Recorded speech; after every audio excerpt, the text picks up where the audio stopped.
¿Qué Dios te tal? Muy bendiga. buen día a todas, a todos. Mi nombre es Omar Romero, soy estudiante del doctorado en Derechos Humanos del Centro Universitario de Tonalá de la Universidad de Guadalajara. El día de hoy tengo el honor de dialogar con mi director de tesis, el doctor Heriberto Vega Villaseñor.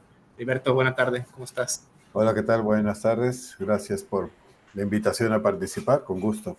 Vale, no, bueno, gracias a ti por el espacio y dicho sea de paso, el doctor Heriberto Vega Villaseñor, además de ser mi director de tesis en el doctorado, es precisamente también colega en el Centro de Estudios de Religión y Sociedad, este centro de investigación multidisciplinario, en el mismo afán de la Universidad de Guadalajara por difundir el conocimiento.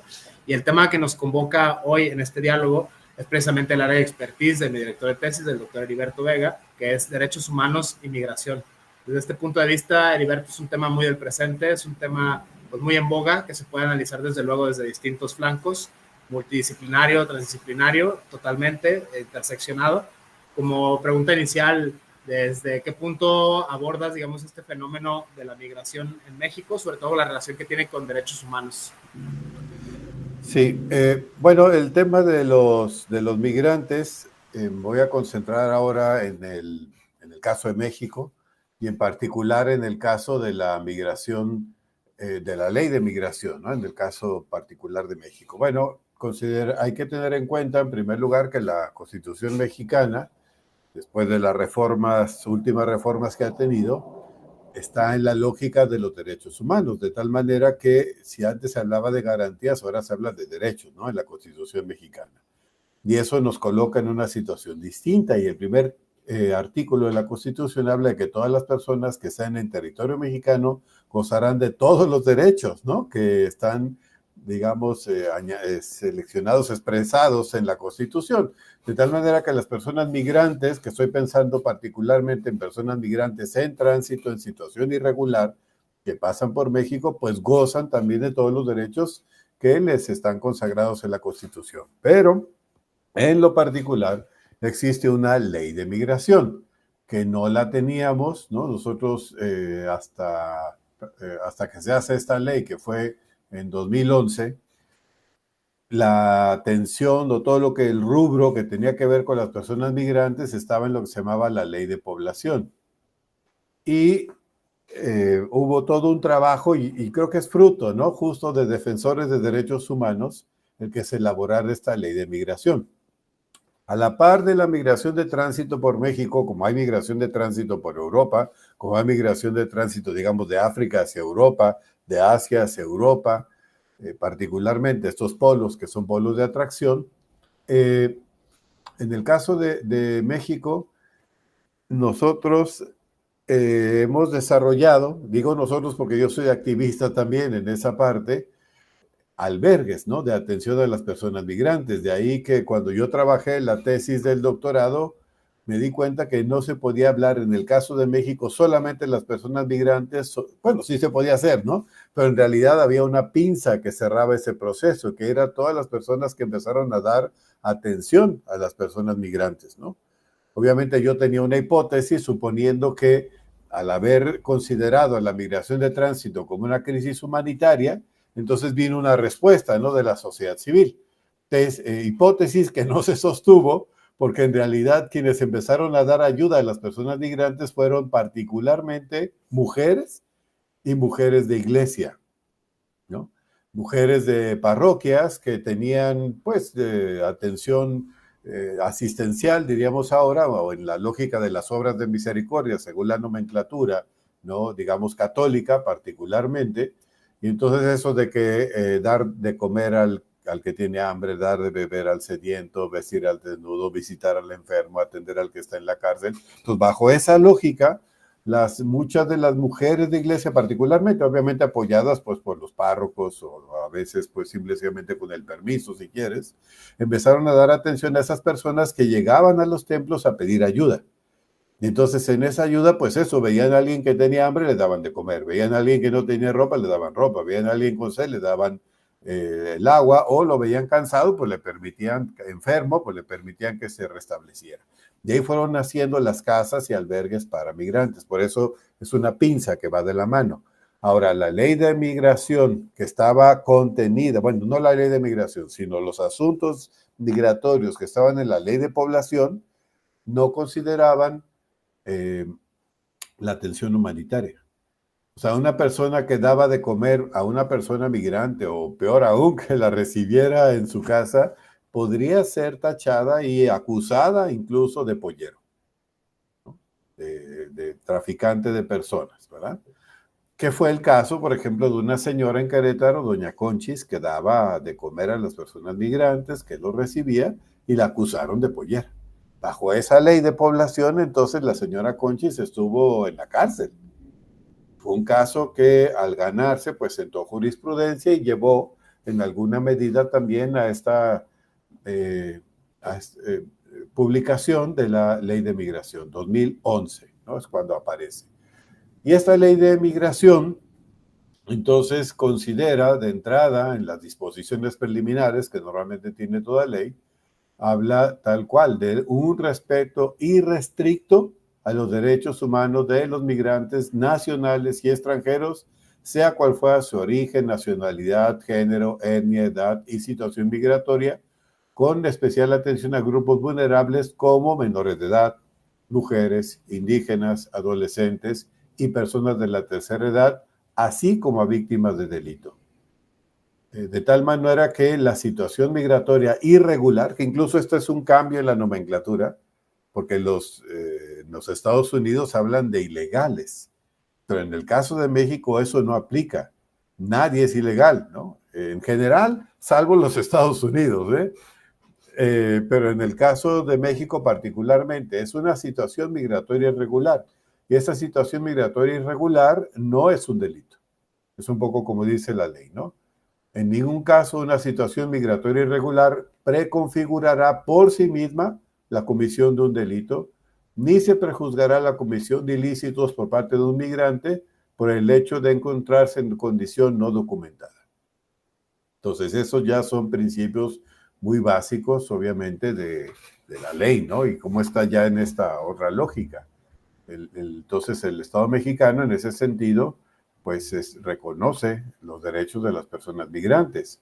Se habla incluso de responsabilidad compartida con los gobiernos de los distintos países, hospitalidad y solidaridad internacional de personas, salvaguardando el orden y la seguridad.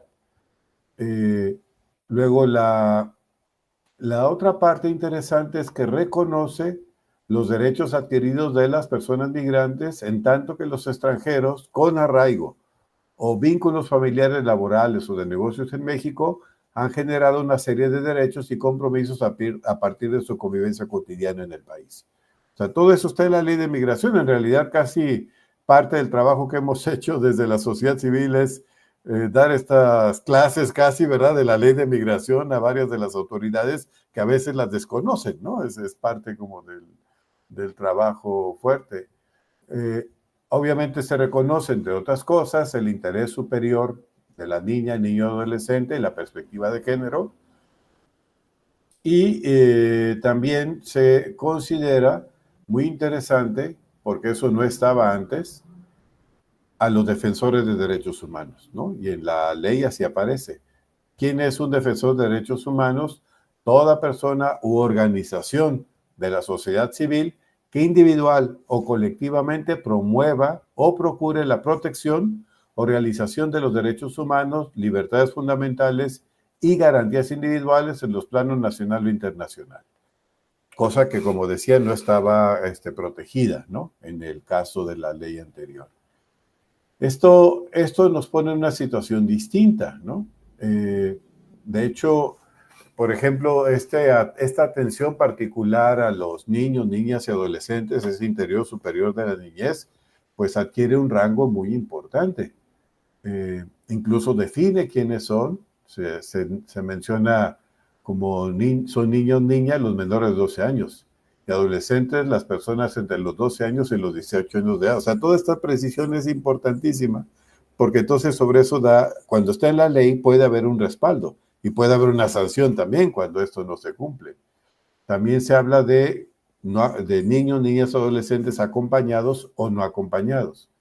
No acompañados, pues es cuando no va una persona que sea adulta, que ejerce la patria potestad, la tenga bajo su guardia o custodia o por su tutor. ¿no? Entonces, incluso es una exigencia en el caso de las casas de migrantes que hay que comunicar a las fiscalías especializadas, ¿no?, de atención a la niñez cuando ya aparece un menor no acompañado, es decir, cuando no va el tutor con él, cuando no va la persona que ejerce la custodia legalmente, ¿verdad? O sea, a eso se refiere con acompañado o no acompañado. Bueno, son parte de las, digamos, de algunas de las cosas que están garantizadas. Interesante también tener en cuenta que en el caso de la ley de migración, en el capítulo, bueno, el capítulo segundo, derechos y obligaciones de los migrantes, es un capítulo único, habla de particularmente algunos derechos, aunque en principio ya decíamos que por el artículo 1 todos los derechos están garantizados, la ley de migración habla particularmente de algunos, ¿no? Obviamente dice desde el artículo 6 que el Estado mexicano garantiza a toda persona extranjera el ejercicio de los derechos y libertades reconocidos en la Constitución, en los tratados y convenios internacionales de los cuales sea parte el Estado mexicano. O sea, le aplica igual, solo por estar en el territorio mexicano. Y obviamente, como digo, siempre va a repetir en la ley este asunto del interés superior de la niñez. Esto es muy importante, se repite muchas veces. Se habla también entonces, ya en lo particular, por ejemplo, de que los migrantes podrán acceder a los servicios educativos provistos por los sectores público y privado, independientemente de su situación migratoria. Obviamente conforme a las disposiciones legales y reglamentarias aplicables. Ese es uno, muy claro, ¿no? El derecho a la educación. Otro segundo es que las personas migrantes tienen derecho a recibir cualquier tipo de atención médica provista por los sectores público y privado, independientemente de su situación migratoria, igual, de acuerdo a las disposiciones legales y reglamentarias aplicables, ¿no? Este derecho a recibir la atención médica es gratuita y sin restricción alguna. Nosotros, pero fíjense, por eso esta es parte del trabajo que hacemos desde la sociedad civil.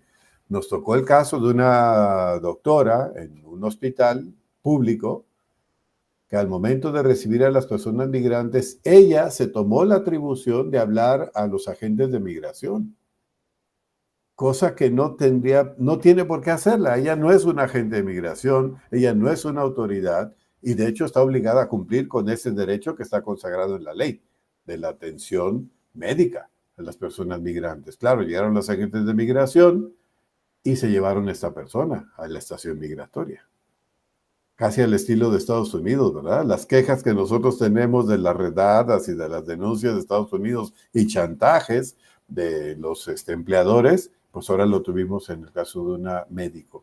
El caso es entonces que ese es el segundo, acceso a la educación, acceso a la atención médica. Otro derecho a que aparece en la ley de migración es el registro civil. Es decir, no se puede negar a las personas migrantes, independientemente de su situación migratoria, la autorización de los actos del Estado civil, ni la expedición de actas relativas a nacimiento, reconocimiento de hijos, matrimonio, divorcio y muerte. Parece una cosa sin importancia, pero es muy importante. Hay niños que nacen aquí.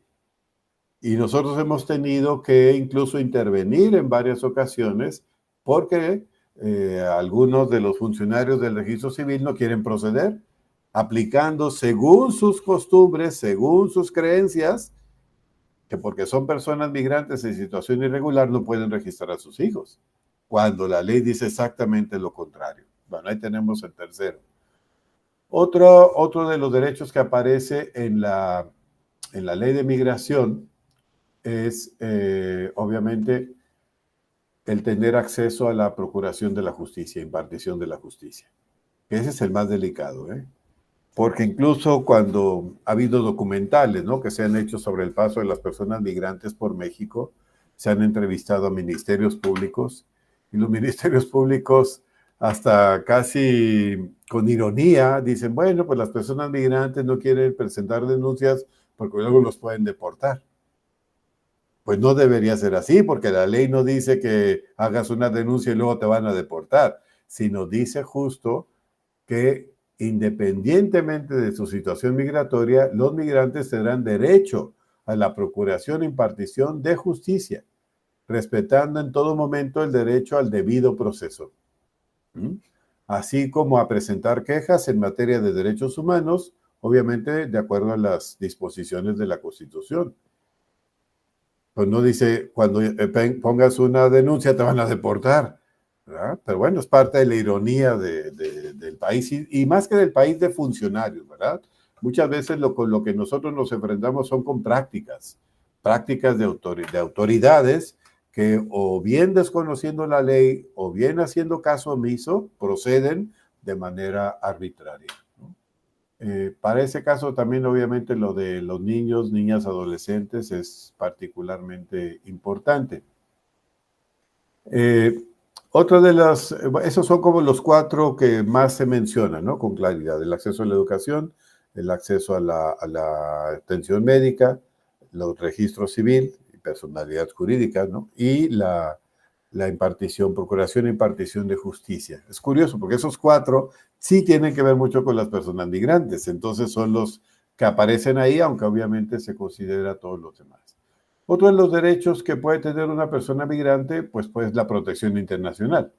Es decir, tiene la posibilidad de solicitar el reconocimiento de la condición de refugiado o bien obtener se llama la protección complementaria. No tiene el estatus de refugiado, pero hay una protección particular del Estado mexicano que impide que sea deportado, ¿no?, a su país. Incluso hay una parte de la ley que habla del derecho a un intérprete cuando se tratara de personas que no hablaran español, ¿no? En el caso de impartición de justicia, en cualquier otro tipo de atención. El caso también se menciona, dice, cuando una persona, un migrante, sea sordo y sepa leer y escribir, pues se le interrogará por escrito, ¿verdad? O por medio de un intérprete, puede ser por lenguaje de señas también. Esto es lo interesante, que la ley consagre tantas cosas y luego las prácticas a veces se alejen tanto, ¿verdad?, de eso que se hace. También es que una vez que una persona pueda tener la condición de refugiado, pues que el Estado mexicano también tiene la tarea, la responsabilidad de promover el acceso y la integración de los migrantes, pues digamos, a los distintos ámbitos de la vida económica y social del país, garantizando el respeto a su identidad, a su diversidad étnica y cultural, ¿no? No es que ahora se hagan exactamente al modo mexicano, sino que también haya un respeto a sus formas, ¿no?, culturales, que es, nosotros utilizamos la palabra inserción, ¿no?, en el sentido de no tanto integrarse, sino insertar, ¿no?, como algo que se inserta y un poco abre el espacio también, ¿no?, como con esa metáfora, ¿no? Ahora, ¿también tienen obligaciones? Pues sí, ¿verdad? Las obligaciones, pues, ¿cuáles son? Particularmente custodiar, ¿no? Aun cuando están en situación migratoria irregular, pues tienen que resguardar, custodiar la documentación que acredite su identidad y situación en cuanto la tengan, ¿no? La cédula, por ejemplo, que ellos tienen. Mostrar la documentación que acredite su identidad, ¿no?, incluso su situación regular o irregular, según sea el caso. Proporcionar información y datos personales que les sean solicitados, las otras que aparezcan en la Constitución. Y muy importante, solo las autoridades migratorias podrán retener la documentación que acredite la identidad o situación migratoria de las personas migrantes. O sea, no es ninguna policía, solo los agentes de migración. Y es coadyuvante, no por iniciativa propia, coadyuvante de las autoridades migratorias, la Guardia Nacional. Antes era la Policía Federal, ahora es la Guardia Nacional. Pero la Guardia Nacional por sí misma no puede intervenir. En realidad, lo que nosotros en México, lo que más denuncian las personas migrantes, curiosamente, es la acción de las policías estatales. Ni siquiera las municipales, sino las estatales, que ya visto así parece que quedan como en un cierto limbo, ¿verdad? O sea, la Guardia Nacional está vigilada. Las policías municipales, pues de alguna manera están en corto, ¿no?, con las autoridades municipales. Pues las policías estatales pues digamos, como dependen del Estado, del gobernador, vamos a decir, del Ejecutivo Estatal, pues tienen como un campo de acción pareciera que no se supervisa tanto. Da esa impresión, ¿verdad? Porque es curioso que las personas migrantes, de quienes más se quejan, son de los policías estatales, ¿no? Curiosamente así ha sido. Aunque también obviamente hay denuncias de policías municipales o de algún guardia nacional o de los garroteros del tren, ¿no? En el caso de los que vienen ahí. Pero notablemente ha sido esta constante de las personas, de las policías estatales. Pues bueno, como vemos, las personas migrantes entonces gozan de derechos. Eso es muy importante.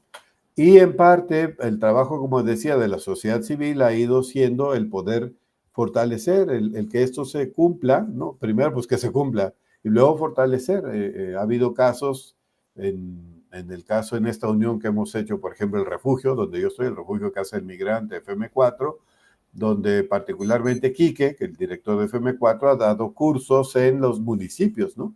Para hablar justo de estos derechos. Y la gente ha sido receptiva, ¿no? En general. Incluso hay situaciones que pueden parecer interesantes, parecen como ridículas, pero tienen un efecto muy grande, que hay recursos que se podrían, que están destinados, digamos, originalmente para atención a personas migrantes o personas en movilidad humana, pero, por ejemplo, para que tengas el recurso requiere la INE. Pues obviamente no puedes dárselo a alguien que está en una situación irregular, ¿no? Y entonces lo que nosotros hemos promovido a nivel municipal, de las leyes municipales, reglamentos municipales, es, pues, ¿por qué pones INE? ¿Por qué no pones un documento de identificación? Porque si pones INE, pues ya lo restringiste totalmente, ¿no? Pero si pones un documento que acredite identidad, pues puede ser el que sea, ¿no? El que ellos traigan y estás cumpliendo la ley. Porque de la otra manera, aunque lo quieras hacer, pero no pusiste la INE, estás faltando a la ley. Que es lo que decían, por ejemplo, las autoridades o gente de protección civil. Pues yo tengo el recurso, pero no se los puedo dar, ¿cómo lo registro? ¿No? Tendría que hacer pues casi un acto de corrupción, ¿no? Para poderlo otorgar. Bueno, ese son el tipo de cosas que parecen muy simples, pero que son muy importantes. Cambiar que en una sola emisión, pues podemos realmente transformar la situación de las personas, ¿verdad? Eh, pues por ahí es donde hemos ido trabajando los derechos humanos. Ahora, en las casas de migrante, albergues, pues también hay todo un proceso de atención que se ha ido ampliando cada vez más. Obviamente de esta parte más asistencial, pues dar de comer, dar de beber, que la gente se pueda asear, que a veces es más importante que comer. El bañarse es muy, muy importante, les cambia en gran medida la propia persona, ¿no? El sentirse limpio, sentir que vas a una regadera, que te quitas toda la suciedad las 2 semanas o semana que llevas sin bañarte, pues esa es una. La otra es, bueno, que sepas que tienes derechos, que puedes tener, puede ser la situación de que tengas la posibilidad de solicitar la condición de refugiado y acceder a la protección internacional, o bien que si fuiste víctima de un delito, como está también en la ley, las personas víctimas por delito pueden recibir lo que se llama una visa por razones humanitarias, una tarjeta de visa por razones humanitarias, que eso les permitiría estar en el país al menos durante un año. En tanto, pues obviamente se recuperan y en tanto, pues definen más o menos cuál sería su situación para el futuro. La mayoría de las personas que pasan por los albergues, el caso de México, pues la intención de ellos es claramente ir a Estados Unidos. Pero hay algunos que se quedan, a veces ese sueño americano, pues tarda un tiempo porque tampoco las fronteras son difíciles, estuvieron cerradas en tiempo de la pandemia. Ahora existe una aplicación, ¿no? Que tienen los estadounidenses, la CBP One, ¿no? Es una aplicación que les permite hasta cierto punto, porque es restrictiva, tiene una cierta cuota, pues sacar una cita, ¿no? Antes tú llegabas a la frontera y hacías la solicitud, ahora tienes que entrar a la aplicación, hacer una cita y a ver a cuándo te la dan, casi parecido a como cuando vas a solicitar la visa, ¿no? Tú haces la cita y bueno, pues se la pueden dar cerca, lejos y luego la respuesta va a tardar también otro tiempo. Yo particularmente ahora tardé muchísimo para poder llenar el formulario de la solicitud de la visa. la cita me la dieron relativamente cercana, pero la respuesta va a tardar de 6 a 8 semanas. Y respuesta, pues significa a ver qué, ¿eh? No significa que sí. Más o menos así es, ¿no?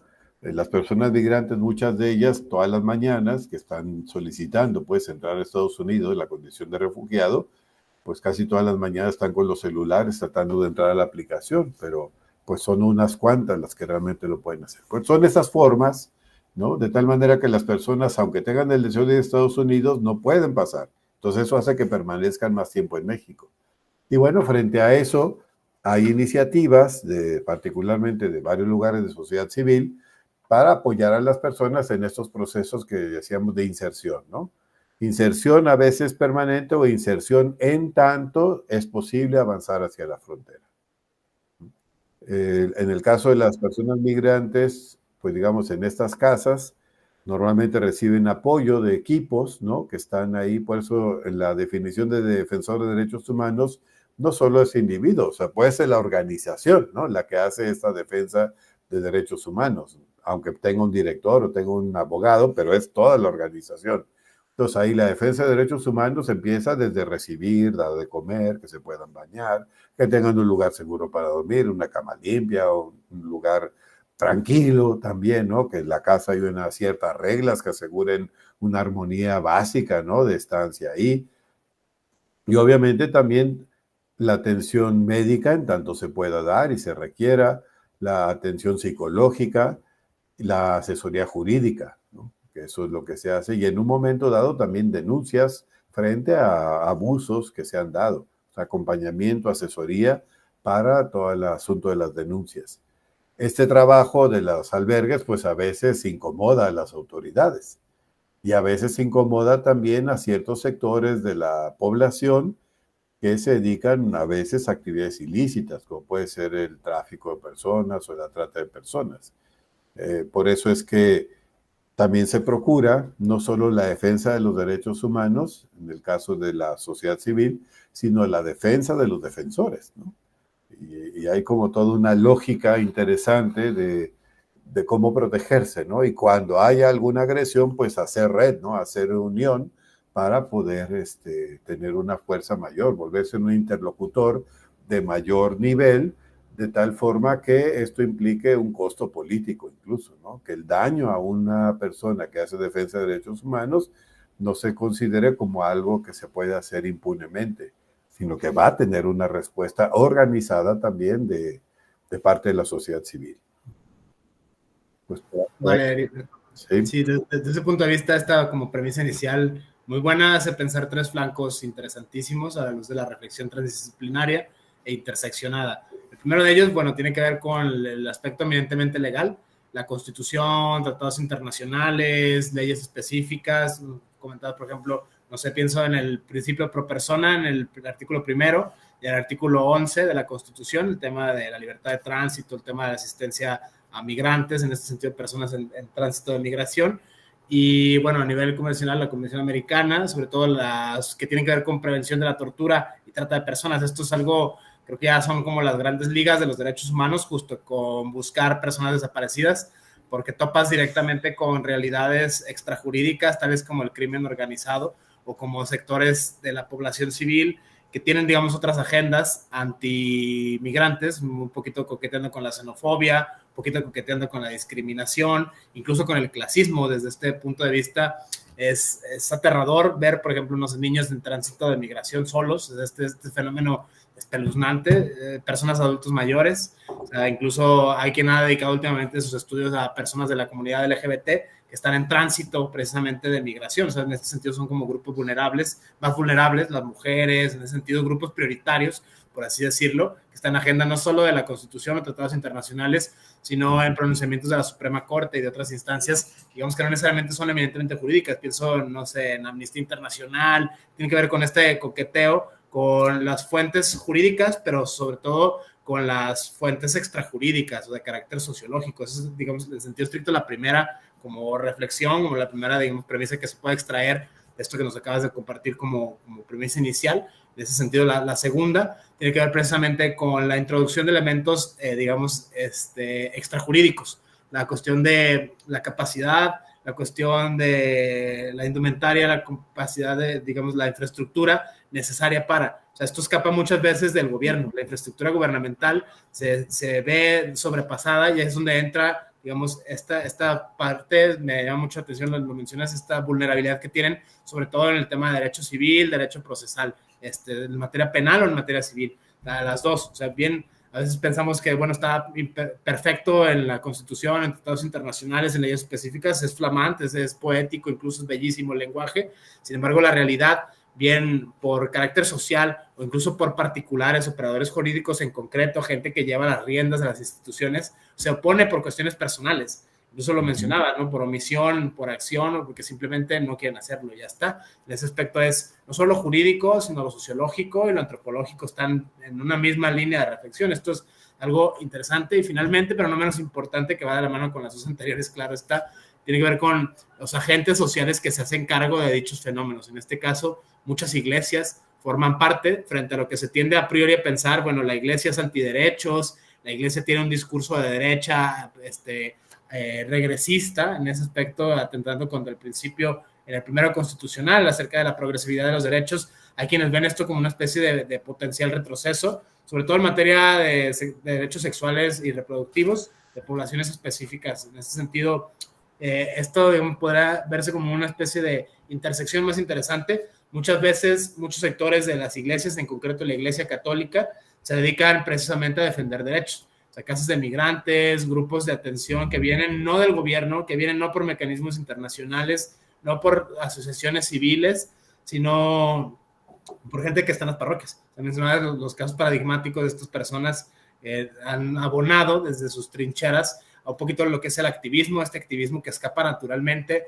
de, insisto, los sistemas jurídicos tradicionales o convencionales, constitucionales, y también de la acción gubernamental. En ese aspecto es como que los outsiders o los huérfanos, este tipo de personas es un fenómeno pues mundial, es un fenómeno nada nuevo, es un fenómeno que siempre ha existido, tan viejo como la humanidad misma, fenómeno mismo de la migración. Hay quienes especulan que bueno, los orígenes de la humanidad se deben precisamente a este fenómeno humano, demasiado humano, haciendo a Nietzsche. Desde ese punto de vista, desde la experiencia que llevas, Heriberto, que es prácticamente pues tu área de expertise, sobre todo esta interrelación que tiene que ver con el Centro de Estudios de la Religión y Sociedad, el CERIS, que es el fenómeno religioso, ya sea bien por organizaciones de carácter religioso que están o no al margen de la iglesia, en ese aspecto, o las iglesias, para ser un poquito más pluralistas, porque es la realidad, no solamente la Iglesia Católica, es decir, en su lectura del Evangelio, sino por particulares, o sea, sino por gente creyente, digamos en este sentido, usando la palabra laico, refiriéndose a estas personas que forman parte de la comunidad,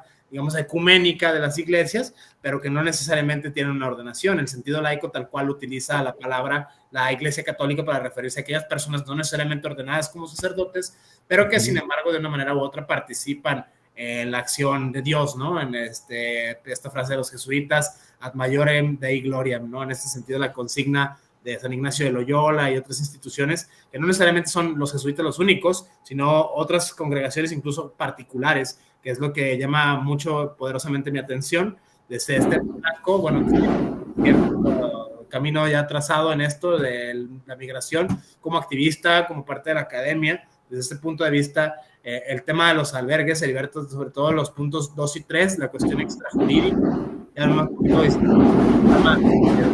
de la Constitución, de los internacionales, pienso sobre todo en la tortura, en la Convención Americana, pasajes específicos para personas específicas, en este caso las personas que se encuentran en trance de migración, en ese sentido en tránsito.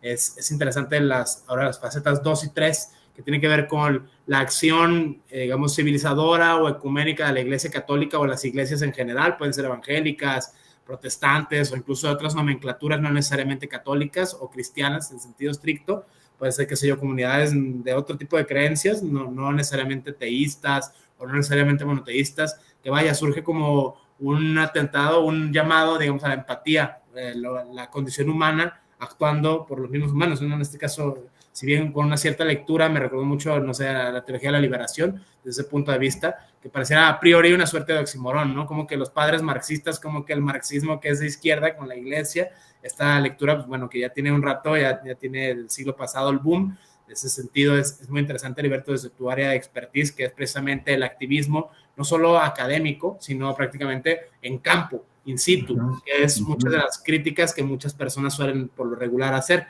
O sea, es que te falta campo, es que no has ido a campo. En ese sentido, es ver, por ejemplo, estas técnicas que emanan de la antropología social, las historias de vida, las entrevistas semiestructuralizadas, que son específicas a concretas personas en su caso particular. Desde ese punto de vista, Heriberto, ¿qué nos puedes compartir, sobre todo con tu experiencia en centros de apoyo a migrantes, que es una de las labores que vienes desarrollando desde tu área de expertise desde hace bastante tiempo? Ese aspecto es interesante, que nos compartas un poco tu experiencia desde el activismo con personas migrantes. Sí, la primera alcázar, ¿no?, para migrantes que se hace con atención particularmente a migrantes en tránsito y también mexicanos deportados, le hicieron los escalabrinianos, hasta donde hemos registrado en 1985. Hay que tener en cuenta que las personas que viven a lo largo de la vía, ¿no?, de las vías del tren, desde hace muchos años reportan que había gente que pasaba por los trenes, ¿no?, que cruzaba, que no eran mexicanos, le llamaban los trampas, ¿no?, trampas o trampitas, y ellos pasaban por ahí, no había ningún problema. O sea, pensamos en el 85, pues básicamente lo que nosotros considerábamos personas migrantes eran los mexicanos que estaban intentando cruzar a Estados Unidos, y aparecen todas estas restricciones, ¿no?, de cruce, porque anteriormente, pues como en muchos otros casos, las fronteras pues eran mojoneras, o sea, tú podías pasar. Este asunto del muro, de la barda o de las rejas, ¿no?, que hay ahora, pues es nuevo, en realidad. Esa es una.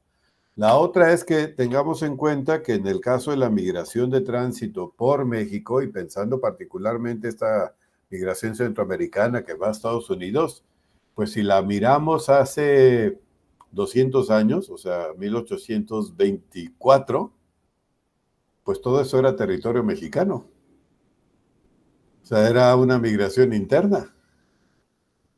A partir de que nos quitan, ¿no?, los territorios del norte, ¿no?, Texas, Arizona, Nuevo México, California, y que obviamente en la independencia queda separada Guatemala, que Guatemala hacía equipo de alguna manera con Chiapas, ¿no?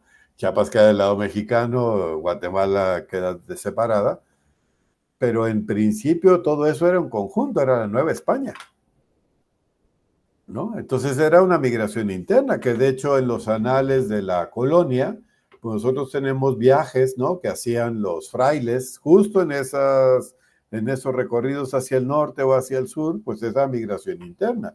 Y bueno, y si nos vamos más atrás, pues ya sabemos que los pochtecas, ¿no?, de los aztecas, hacían esos mismos movimientos, más o menos. O sea, es una migración ancestral, ¿no?, esa que estamos teniendo. Pues por razones distintas, pero más o menos son rutas que nuestros antepasados han recorrido con mucha frecuencia y tranquilidad. Bueno, en el caso de la ayuda humanitaria, ¿no?, lo que vemos la ayuda humanitaria, la acción humanitaria, como decía, pues surge de las iglesias y además como una pastoral, diríamos, esa es la nomenclatura que se utiliza desde allá, pues una pastoral de alguna forma disruptiva, ¿no?, utilizando las palabras que ahora les gusta escuchar, en el sentido de que te va a implicar una serie de situaciones distintas de la que normalmente harías. O sea, no es tradicional. Como digo, obviamente primero surgió de la caridad, tal cual, de la caridad, de las obras de misericordia. Pero cuando empezaron a escuchar los relatos de las personas migrantes que habían sido abusadas, que habían sido víctimas primero del crimen común, no fue el crimen organizado, del crimen común, de las policías locales. Entonces empezaron a dar cuenta que eran víctimas. Ese sería como un segundo nivel. No solo es como el peregrino, ¿no?, o el necesitado X, sino es una víctima. Y cuando lo empiezan a ver víctima, entonces dicen, pues entonces ya aquí la cosa cambia. Ya no es solamente atender a alguien que tiene necesidad, sino cómo hacemos con una víctima. Entonces empieza un cierto nivel de protección. Y de verlo como víctima, entonces viene un tercer paso, que es entonces requerimos defender sus derechos humanos. Pero se empezaron a dar cuenta que al defender los derechos humanos se empezaron a recibir ataques. Ataques de las autoridades, descalificaciones y ataques también de quienes se veían obviamente afectados, ¿no? Por esas acciones de denuncia. Porque hacer defensa de derechos humanos básicamente es hacer incidencia y denunciar. Eso que está callado, hacerlo visible. Eso que está oculto, pues tal cual. Callado, a darle voz. Oculto, darle visibilidad. Claro, en un primer momento podría decirse, pues la visibilidad la tuvieron los defensores de derechos humanos. Bueno, pues sí, pero era en función de ser eco, ¿no? De voces, de imágenes, de situaciones que estaban ocultas, ¿no? Y vienen los ataques, o sea, los casos documentados de agresiones a personas haciendo defensa de derechos humanos a personas migrantes, hay una documentación donde se nota que fue a partir de 2006 particularmente que eso empieza. O sea, que está ligado, si recordamos, a aquello que ahora se habla menos, y es probable que eso haya disminuido en alguna medida, eran los secuestros masivos de personas migrantes. Entonces se hace un análisis en 2009 y en 2011 por parte de la Comisión Nacional de Derechos Humanos, y de hecho ahí se registraron, según una estadística, que posiblemente en México habría 20,000 casos de secuestros en el año de 2011, ¿no? 2010-2011. Eran secuestros masivos, o sea, había lugares donde la gente, los trenes venían con mucha gente, sobre todo en los patios, Medias Aguas, que está ahí entre Oaxaca y Veracruz, es un paso donde se juntan vías. Ahí en Medias Aguas cerraban todo ese patio enorme y se levantaban a las personas migrantes. Yo entrevisté alguna vez a un pastor, particularmente un pastor que lo habían secuestrado en Coatzacoalcos. Y él me relató cómo estaban todas las personas, o sea, había más de 100 personas, y cobraban un rescate a las familias en Centroamérica y a las familias en Estados Unidos. En aquel momento eran $1,500. Son $1,500 a los de Centroamérica, $1,500 a los Estados Unidos, $3,000. Bueno, multipliquen eso por 20,000. Y además, ¿quién los busca? ¿Quién hace denuncia? ¿A quién le preocupan? Bueno, si lo ves en términos financieros, es el gran negocio. Y entonces me digo, ¿pero cómo le hacen para cobrar? Bueno, eso es interesante. ¿Cómo se hacen los cobros de esos secuestros? Pues se hacen la mayoría por Electra. O sea, ¿quién se beneficia también de eso? Porque hay un cobro, ¿no? Por esos envíos de dinero. Y entonces, claro, Electra a veces te puede suspender para hacer cobros. Bueno, pues decía que un día mandaban unas señoras, otro día otros, y así, cada día cambiaban. Pues así, eso operó. Digo, ahora no se hace tanto eco, es probable que eso haya disminuido en alguna medida, pero ese sigue siendo un asunto fuerte, el secuestro de personas migrantes para cobrar rescates. Luego, por eso digo, es verlos como víctimas. Luego, el tiempo también entre 2006 y 2012, que se documentó que los agentes de migración fueron, pues, de alguna manera infiltrados también por el crimen, ya ahí el crimen organizado, ahí sí tal cual, no el crimen común organizado, y que en muchos casos varias detenciones se documentó, detenciones de agentes de migración en la forma, digamos, caricaturesca de que entraban por la puerta del frente, ¿no? A la estación migratoria o a las oficinas de migración, y por la puerta de atrás los entregaban al crimen organizado. Entonces, frente a eso, pues claro, o sea, empieza a hacer denuncia y empieza a haber descalificación de las personas que hacen esas denuncias, de los que hacen incidencia. Como digo, se empezaron a ver el número de agresiones. Por eso es que llega esta etapa de defensa de los defensores, ¿verdad? Entonces ya no es quedar tan vulnerable y también pensar mucho más las estrategias, establecer mucho más medidas de seguridad. O sea, la casa de Tapachula, por ejemplo, que yo la visité desde 2003, creo que fue la primera vez que estuve allá, 2003-2004, cuando ellos se dedicaron a hacer el rescate de mujeres de trata, que eso en la frontera sur sucede con mucha frecuencia, pues la casa, que era una casa abierta, ¿no? Era un barandalito que te llegaba a la cintura, ¿verdad? Y que muchas veces las personas migrantes, pues ya en la noche que llegaban, pues se brincaban la bardita y casi se iban ahí afuera de la puerta del padre Flor María, que era el que estaba en aquel momento. Cuando él se dedica y decide, ¿no?, que van a hacer rescate de estas mujeres, pues empiezan a tener agresiones al grado que obligan a subir las bardas, poner malla ciclónica, poner cámaras y aumentar mucho mayor la seguridad, ¿no? Y el área de las mujeres particularmente resguardada, ¿no? Entonces esto cambia totalmente. O sea, son situaciones que ya implican un riesgo mayor, ¿verdad? Mucho mayor. No solo por parte de quienes están cometiendo esos ilícitos, sino también muchas veces de autoridades que podrían estar coludidas, ¿no?, con ellos, autoridades, policías, los que sean, ¿no? Conmigo, el caso de la transformación de la casa de Tapachula fue notable en ese sentido, ¿no? Y las agresiones obviamente que empezaron a suceder. Y bueno, hay ironía y cinismo en eso. Yo escuché el relato de una de las encargadas de la casa hace muchos años, que ya teniendo algunas de las muchachas ahí, ella se dio cuenta que en la misa, todos los domingos tenían misa, ¿no? Ahí con las personas migrantes y con bienhechores que llegaban allá, que en una de las misas ella se da cuenta que una de las muchachas se puso muy mal y ya al final de la misa le pregunta, ¿pero qué te pasó? O sea, vi que te agitaste, que estuviste mal. Y la muchacha dice, pues la persona que me tenía a mí, ¿no?, secuestrada o en esta situación de trata, estaba en misa. Y obviamente pues la encargada, así como tratando de hacer la película, ¿verdad?, de quién será.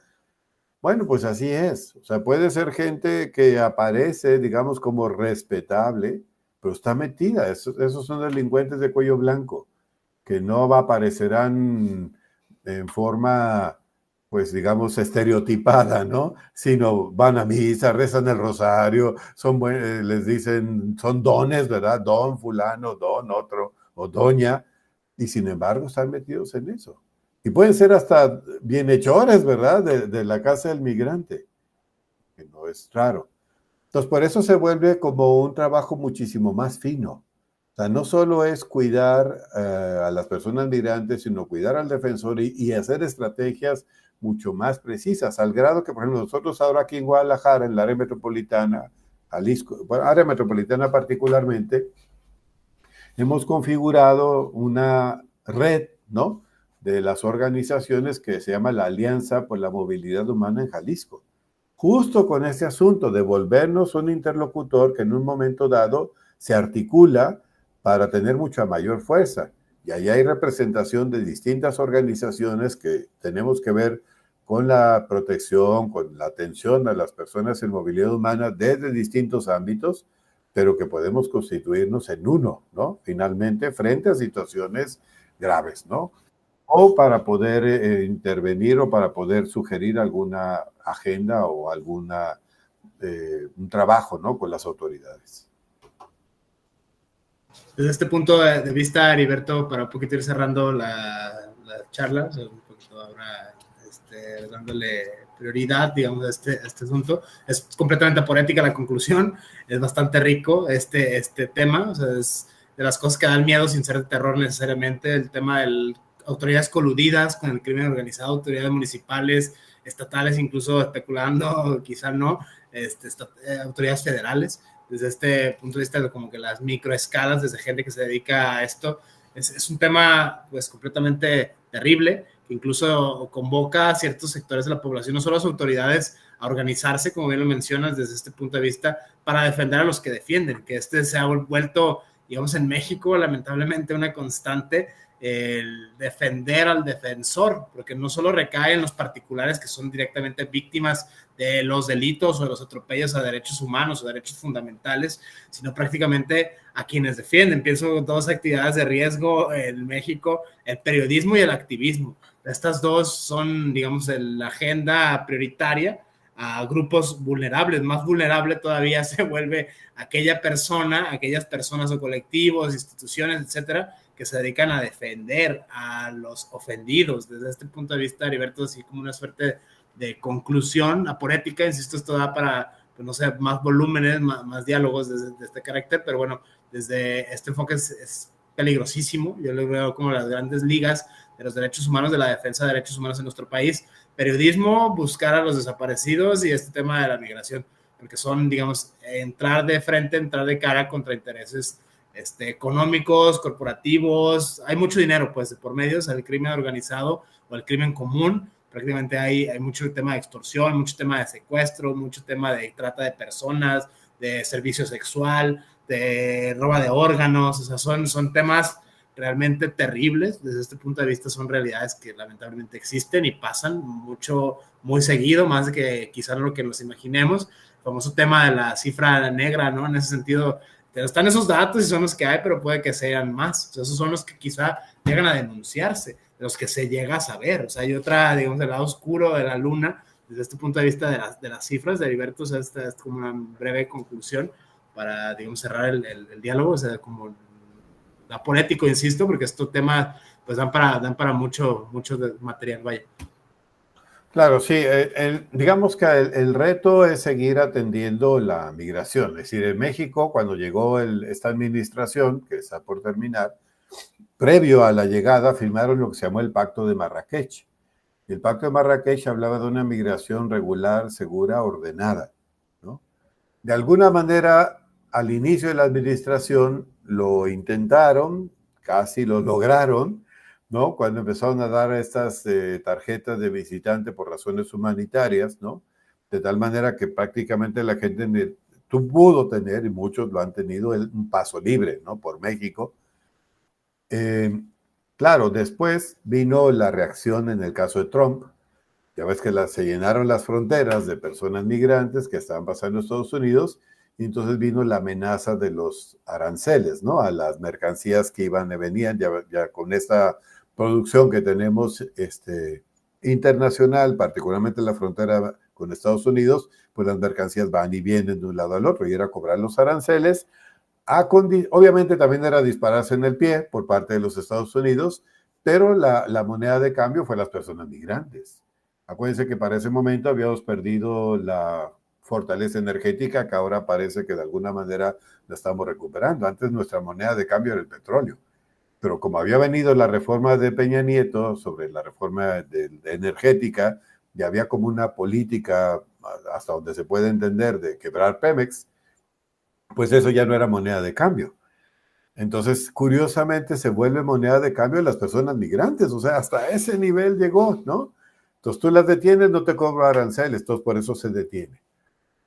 Obviamente, el gran problema es cuando prohíbes algo. O sea, si tú prohíbes la migración, lo que van a aumentar son los costos y los riesgos.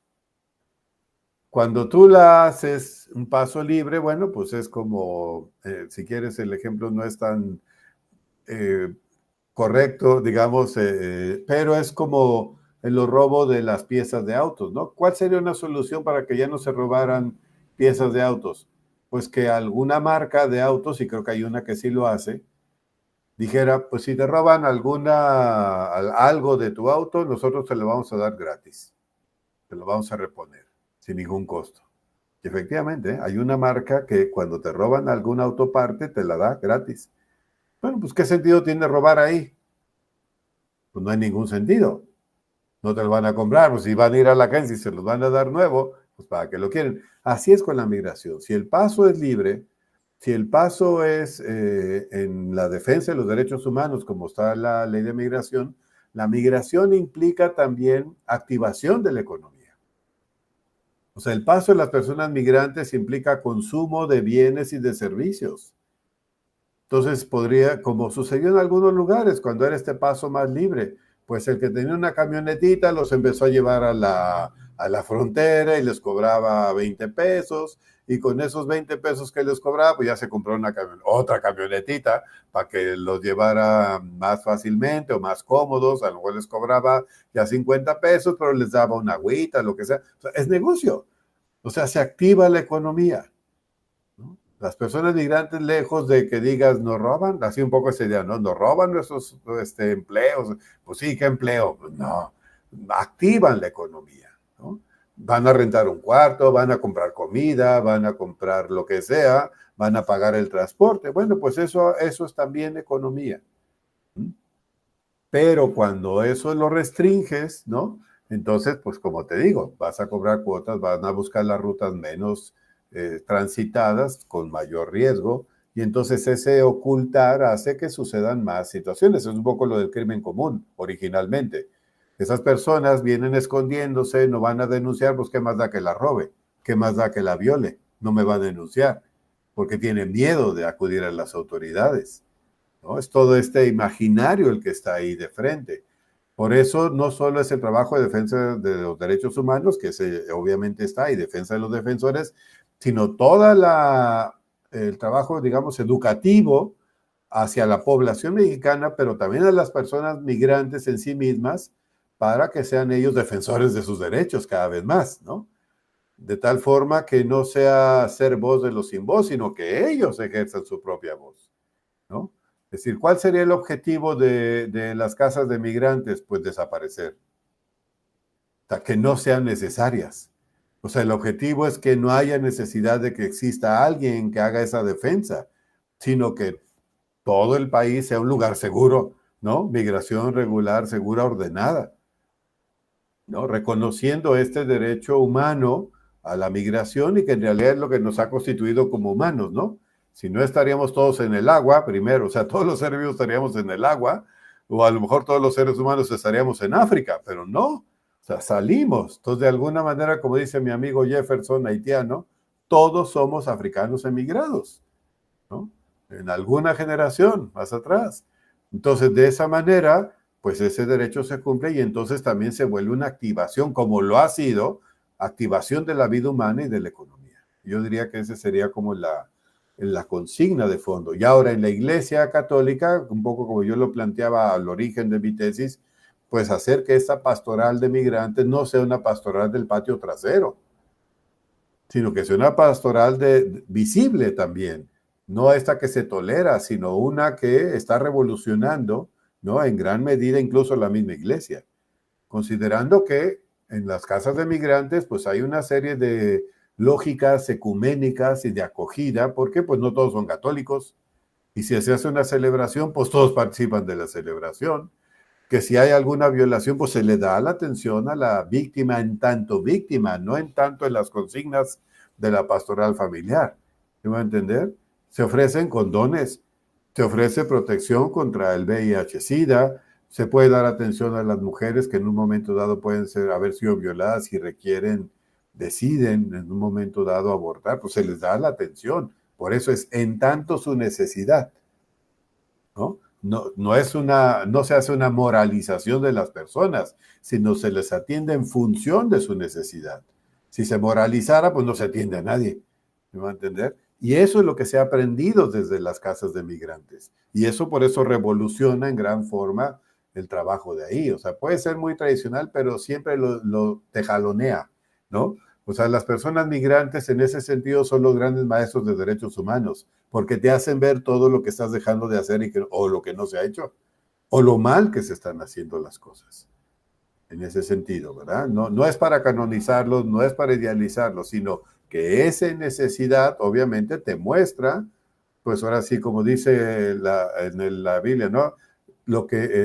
Tus faltas, vamos a decir, de pensamiento, palabra, obra y omisión, ¿verdad? Frente a esa situación muy particular. Yo creo que esta es la invitación, ¿no? A sensibilizarse, porque en estos más vulnerables, que pues puede ser en este caso el migrante o los otros que detectemos, pues si logramos atender a ellos, todos tenemos garantizados los derechos. Pero si alguien queda fuera, pues fácilmente cualquier otro también va a quedar fuera. Muy interesante, sobre todo esta última premisa desde la condición humana, desde verlo al margen, digamos, de cualquier credo, al margen de cualquier color, al margen de cualquier política, incluso política pública.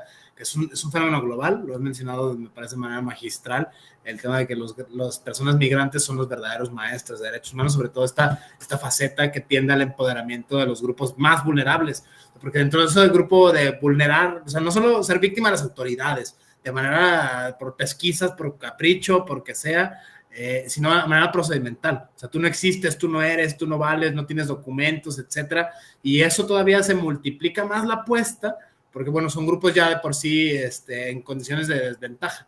Mujeres, niñas, niños, adolescentes, LGBT, personas de población, adultos mayores, que tienen características específicas, grupos prioritarios con necesidades particulares a atender, que, pues, bueno, quedan por parte excluidos el sistema del sector salud, la educación y la seguridad pública, que son como los tres flancos que así a simple vista la punta del iceberg, por así decirlo, porque este fenómeno es aterrador por entero, o sea, es topar directo con el crimen organizado, es topar de frente con el demonio, digamos, en la tierra, en ese aspecto, usando esta metáfora de lenguaje teológico, a propósito de las iglesias, cómo es que tienden a modificar sus pautas de moralidad. O sea, no van a salir, digamos, con bulas papales o con signos de ciertos concilios. Prácticamente es como la realidad sobrepasa, digamos, tanto el marco jurídico como el marco teológico y sobre todo, pues, el marco socioeconómico. Este prejuicio de nos van a robar nuestros derechos económicos.